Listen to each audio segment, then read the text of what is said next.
பெரம்பலூர் தொகுதி ஐஜேகே வேட்பாளர் பாரிவேந்தர் வாக்கு சேகரித்து வருகிறார். கூடுதல் விவரங்களை வழங்குகிறார் செய்தியாளர் லெனின். நாடாளுமன்ற பெரம்பலூர் தொகுதியில் போட்டியிடக்கூடிய அதிமுக, திமுக, பாஜக உள்ளிட்ட வேட்பாளர்கள் சுட்டெரிக்கும் வெயிலையும் பொருள்படுத்தாது காலை 6 மணிக்கு தொடங்கி இரவு 10 மணி வரை கடுமையான தேர்தல் பிரச்சாரத்தில் ஈடுபட்டு இருக்காங்க. குறிப்பாக தமிழ்நாட்டினுடைய முதலமைச்சர் திமுகவினுடைய வேட்பாளரையும் அதேபோல மதிமுகவினுடைய வேட்பாளரையும் ஆதரித்து தன்னுடைய முதல் தேர்தல் பிரச்சார பயண பொதுக்கூட்டத்தை பெரம்பலூர் தொகுதி அந்த பகுதியில் தான் தொடங்கினார். அதேபோல எதிர்க்கட்சி தலைவராக இருக்கக்கூடிய எடப்பாடி பழனிசாமி துறையூர் மற்றும் பெரம்பலூரில் வாக்கு சேகரித்தார் அதிமுக வேட்பாளரை ஆதரித்து.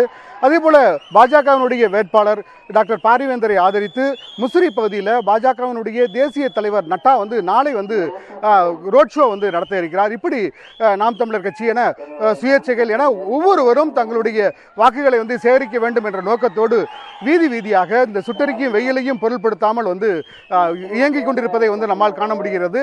குறிப்பாக இப்போ நாம லால்குடிக்கு பக்கத்தில் இருக்கக்கூடிய புஞ்சை சங்கைந்தி அப்படிங்கிற அந்த கிராமத்தில் நின்றுகிட்டு இருக்கோம். இங்கே பாரதிய ஜனதா கட்சியினுடைய வேட்பாளர் டாக்டர் பாரிவேந்தர் வாக்கு சேகரிக்கக்கூடிய பணியில் ஈடுபட்டிருக்கார். அவரை வரவேற்பதற்காக இங்க நூற்றுக்கணக்கான மக்கள் இங்க கூடியிருக்கக்கூடிய காட்சியை நம்மால் காண முடிகிறது.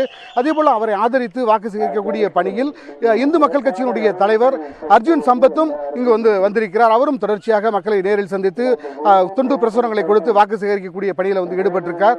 இப்பொழுது பாரிவேந்தர் அவர்கள் இந்த வாக்கு சேகரிப்பு பணியில் என்ன மக்களிடம் கோரிக்கைகளை முன்வைத்து அவர் வாக்கு சேகரிக்கிறார் என்பதை நம்ம கேட்கலாம்.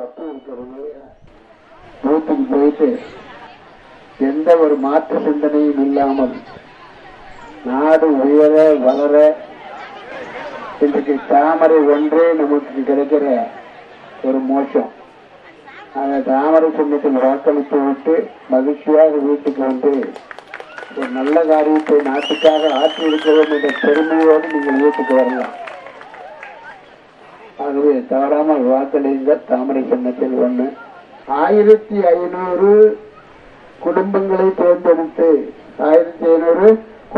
தேர்ந்தெடுத்து ஒரு குடும்பத்துக்கு 10 லட்சம் பேரும் இன்சூரன்ஸ் பண்ணி 1500 குடும்பங்களை தேர்ந்தெடுத்து, ஏழை குடும்பங்களை தேர்ந்தெடுத்து ஒரு குடும்பத்துக்கு 10 லட்சம் பேர் இன்சூரன்ஸ் பண்ணி அதற்கான தொகையை நானே கட்டிவிட்டு அவர்களுக்கு உயர் மருத்துவம் தரப்படும். அது என்ன உயர் மருத்துவம்? காய்ச்சல் தலைவலி எல்லாம் உயர் மருத்துவம் இல்லை. திடீர்னு நல்லா இருப்பாங்க, திடீர்னு பார்த்தா என்னாச்சுன்னா ஹார்ட் அட்டாக்பாங்க. ஏழை மக்கள் ஏழைங்கிறதுனால சாகணுமா என்ன இல்லை. அதனால நான் இருக்கிறேன் என்று சொல்வதற்காக அந்த மாதிரி நான் கார்டு கொடுத்துருவோம், 10 லட்சம் இன்சூரன்ஸ் பண்ணி கொடுத்துருவோம். நீங்கள் போய் மருத்துவமனைக்கு போய் உடனே ஹாஸ்பிட்டலில் போகலாம். இல்லைன்னா 5 லட்சம் 4 லட்சம் முதல்ல இருந்தால் தான் சேர்ப்பாங்க ஹாஸ்பிட்டலில். அவங்கெல்லாம் போய் ஹாஸ்பிட்டலில் போய் நீங்கள் மருத்துவம் பார்த்துக்கலாம்.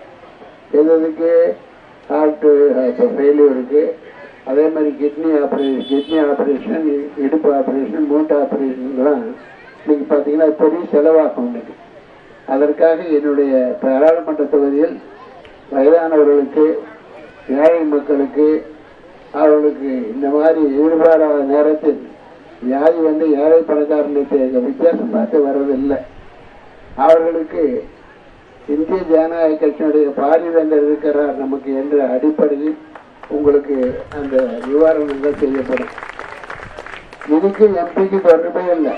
எனக்கு மனசு இருக்கு, செய்கிறேன், அவ்வளவுதான். புண்ணியத்துக்காக நான் செய்கிறேன்.